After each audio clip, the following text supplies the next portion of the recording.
one day I'll have time for a shave. People have been very generous, and I know that not everybody wants to see like mail call type episodes, but I feel that if people are very kind enough to offer me things and to send me things, then I should be at least polite enough to say thank you.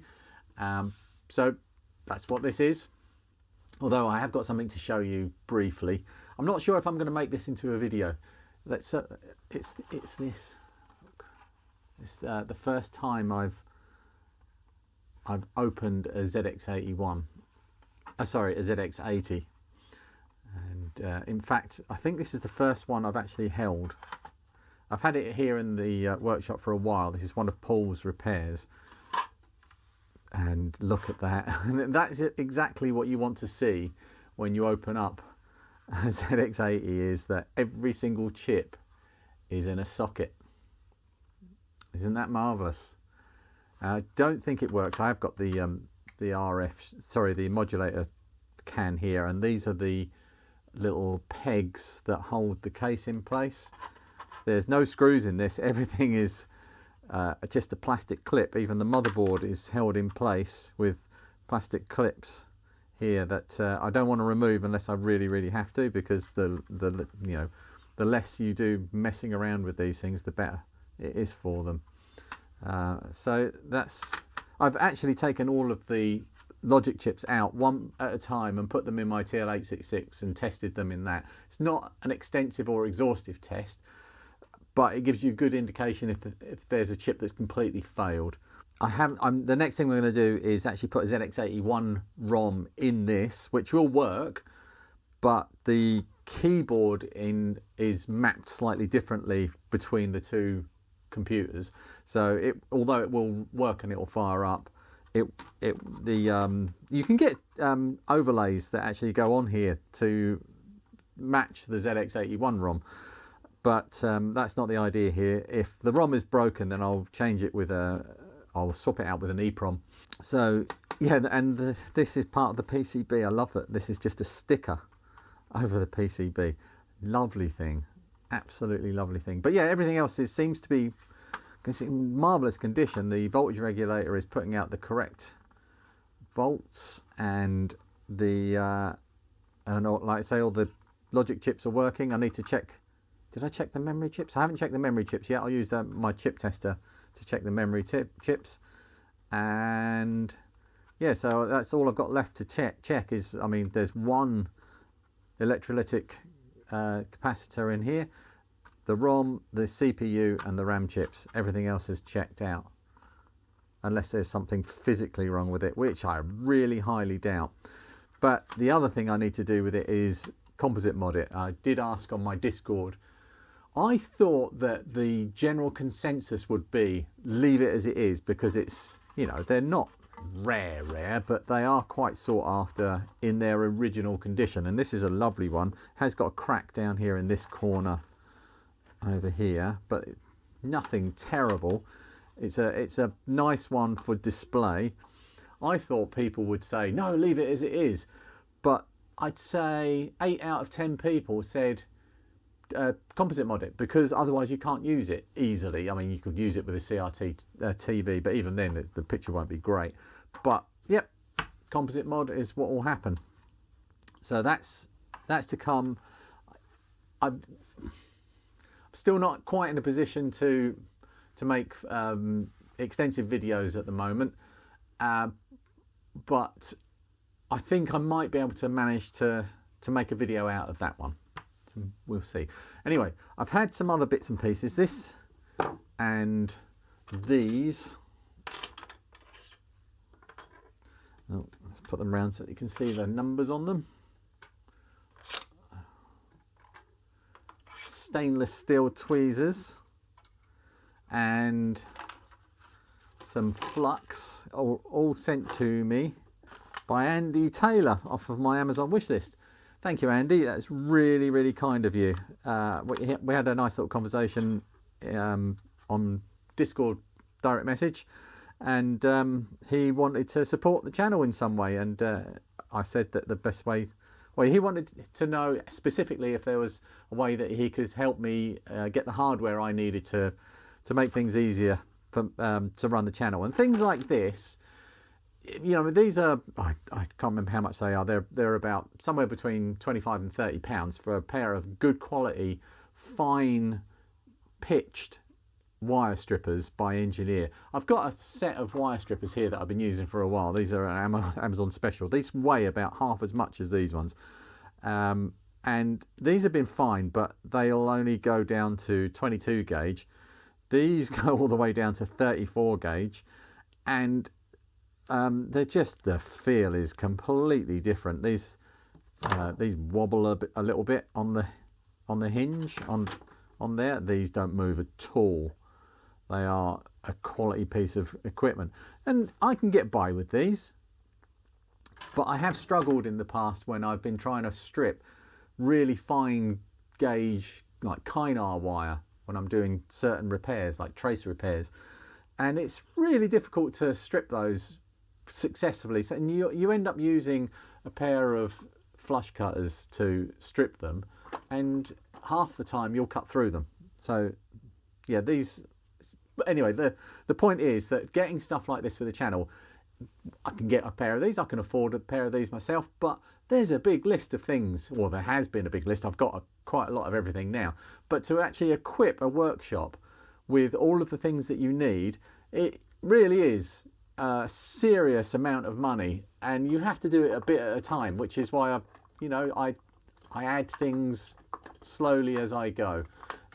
Here's a couple more good examples of crimps that both of these were bought for me by Keith at Yawning Angel Retro, and they are again Engineer branded crimps, two different pitch from 1mm up to 1.9 to 1.6 up to 2.5, which covers everything that I'm ever likely to do, and they are fantastic for doing things like the little DuPont type ones. Again, those three Engineer tools, that's £100. I can't afford that sort of thing, and I've been getting by with these, again, Amazon special, and there's nothing wrong with these cheap ones for occasional use. But I don't know if I can show you this on here. They end up, the ends are actually bent out, and you try and pick up something fine with these and it just slips out. These stainless steel ones are needle sharp. They are literally like a needle. And my favourite type of one of these round nose ones. These are just going to make my life easier and a more pleasant experience to use. So thank you. Oh, and I have never used MG Chemicals No Clean Flux Paste. I've never used flux paste before. Not this type of, the liquid flux paste. I've used the stuff you get in a tub. But for things like SMD soldering, I've always got by with my Topnic Flux, which is fine. Again, you can get by with using things that aren't exactly what they're designed for. Anyway, I'll put those away in a second. Thank you, Andy. That's really kind of you. But there's something else. I got a notification that I had a parcel coming. I didn't know where it was coming from, who it was coming from. It came from up north, and it arrived today, and I had no idea, so I just opened it up. But this is from my good friend Phil, who let's read the letter first. Hi Lee, I heard that you are looking for a ZX81. Here's one for you. I didn't know I was looking for a ZX81. Am I? I have to say, I do have some ZX81s in the repair pile. There's 4 there. Actually, one of them isn't for repair. It's my own ZX81, but the other 3 are ones that I've picked up in the past. But thank you anyway, because I do love a ZX81, and the more the merrier as far as I'm concerned, and I'll always make use of them. And even if it's, if, you know, somebody will need one eventually, and I'll be able to pass it on to a worthy cause. Or maybe, you know, that a worthy cause might be what it ends up being if I ever do a ZX81 themed charity event. Yeah, I haven't tested it, so I don't know if it's working. Hey, I have, however, repaired the PSU with a new capacitor and a new thermal fuse. Thank you. They're actually quite handy to have, the linear, if it's the linear, yeah, I'm sure it'll be a linear one. The ZX81 linear power supplies are quite decent, actually. I have included a composite mod for it with a back porch option, as I believe that the ULA on this is an early version without a back porch. I also included a couple of 3.5mm jack sockets in case you wanted to change the ones on the board. I also included a couple of regulator boards that can be used on the Grey +2 and Toast Rack Spectrum. Ooh, you need to put a solder blob on the contacts for the 5V. The trim pots are for the adjustable voltage option and don't get used on the fixed voltage options. Oh, interesting. We'll have a look at that. The 5V output is rated at 3 amps and a new old stock keyboard in case the one in the ZX81 doesn't work. I see that you've got a new multimeter with a spectrum analyzer in it. I thought you'd like a new one for everyday use. This is the one he's talking about, by the way. I thought you'd like a new one for everyday use so you don't break the good one. You can't have too many multimeters. And finally, some Stroop waffles to keep your mind off the crisps. And he's talking about Crispageddon. And you caused an argument, Phil. And he says, take care, Phil. And there's a ZX81 composite mod instructions. You caused an argument because my wife said, you can't eat those. And I said, well, I've given up Stroop waffles. I've given up crisps, chocolate, sweets, and Coca-Cola. And not Stroop waffles. And Stroop waffles are biscuits, and I haven't given up biscuits, although I don't really eat biscuits very much. So, yeah, she's frowning at me because I said I am going to eat some of these, but I will share them out. But oh, I can't wait. I'm so hungry. I'm on day 2. Day 2 is a bad time for you to send me that. Here's the multimeter that Phil sent. Let's get this box over here so you can see what I'm doing. A touch multimeter. Ooh, brand new. What's that? Oh, that's a thermocouple.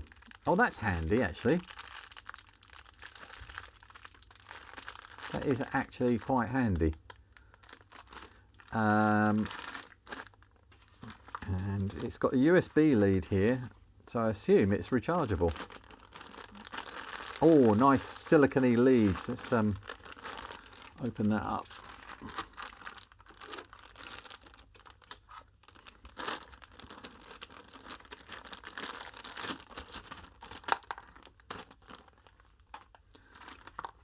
Oh yes, and razor sharp, not razor, you don't have pointy razors. I'm not going to try and shave with that. Very pointed probes as well, which are good. Although with the one I've been using, I've carried on using my old probes. That came with really sharp probes, but I've carried on using my old one just for when you're scraping around trying to find something. You don't want to run a razor sharp. You don't want to run a very pointy probe over a delicate motherboard like a ZX80 because you'll scratch it. Let's have a look at this. It's an Aneng 683 smart multimeter. We've got a power button. Oh, nice screen, matte screen, and oh, excellent viewing angles as well. Look at that. There is a point there where it disappears on the camera, but oh, it does as well in real life. Just like one point, but then it comes back when you see it at an extreme angle. And actually, when you go, I mean, you're very rarely going to look at it from that angle, but from the sides and from the bottom, it's absolutely perfect. And it's got a USB socket on the back for charging. That's nice. The case is integrated. There's no stand. I do like the leads coming out of the bottom. That's quite nice. All right, so does it do, because it's on auto. Oh, it's on auto now.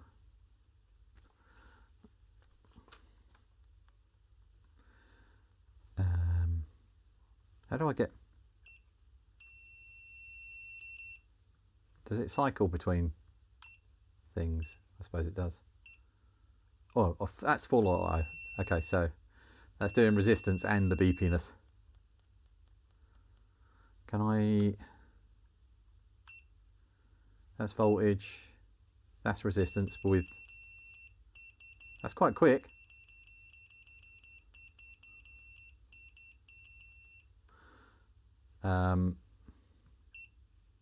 Hertz, that's good.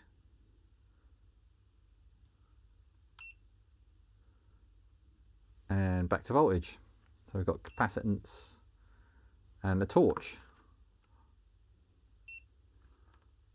Huh. And temperature. And it's 14 in here. It's quite cold. Thank you. That will. I'm going to keep that on the bench and use it alongside my new one.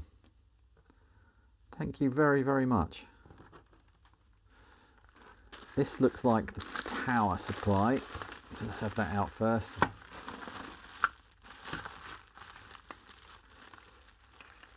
Oh, I can feel something moving around in there. Oh. Should we open it up? Sinclair, why would you use slotted screws? It's a very 1970s thing to do, is use slotted screws. Oh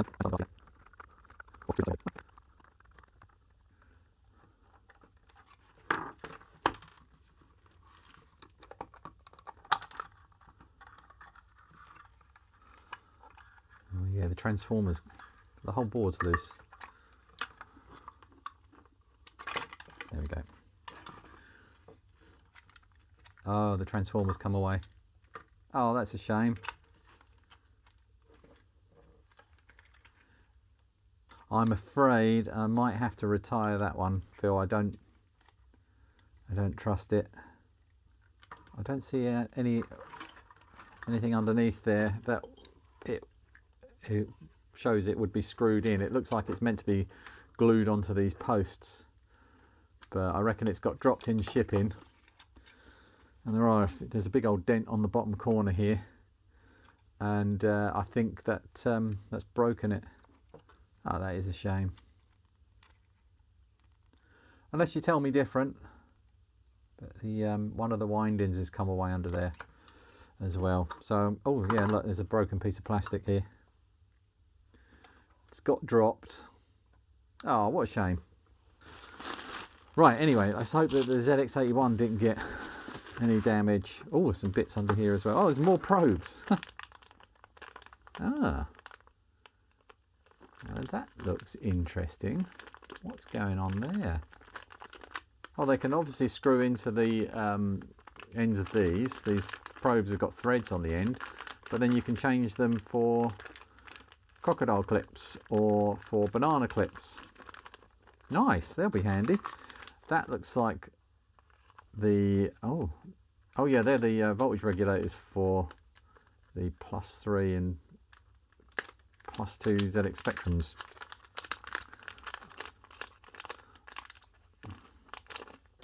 Just snap them off. I'm not going to do that now because I'm bound to just snap one right across. They will be very handy. Put those there. And this looks like, yeah, the parts for the for the ZX81.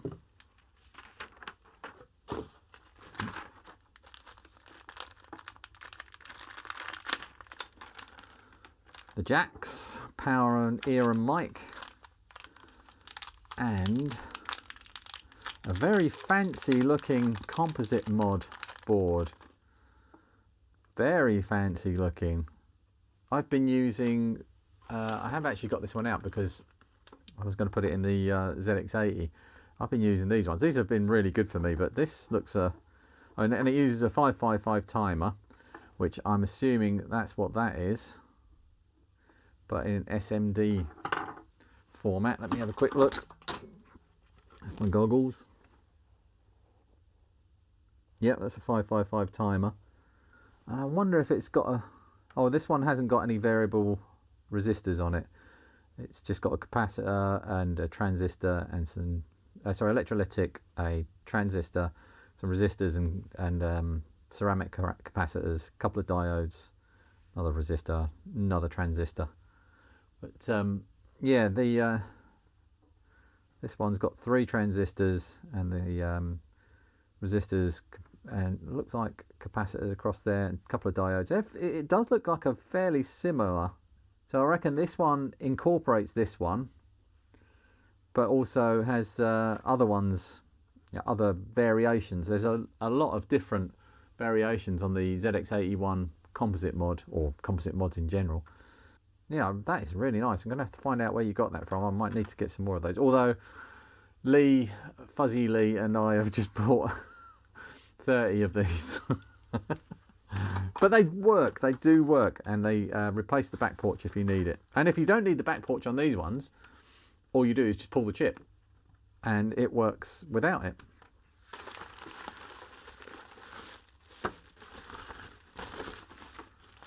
Oh, it's a nice one. New old stock keyboard. It has, there is some oxidization on the contacts of that as well. Okay, so there's some oxidization on the contacts of that. I'm sure it will still work, but that is properly old stock. I wonder if the sticker still works, because that's the first thing that goes on these old things is the stickiness. You find that on things like floppy disk labels. But we definitely have to open this up. I stopped hiding screws under feet after the ZX81. Oh, I always do that, thinking, oh, I need to disconnect the ribbon, but of course there's nothing in the bottom case. It's all in the top case. So it's issue 1, which is the most common one. The first time I opened up a ZX81 and I saw issue 1, I got very excited. I thought, oh, I've got a rare one. But no, that's Spectrum's. Actually, this ribbon cable looks all right. There's no cracks in that. We might be lucky with that. Get off. ROM in too large a socket.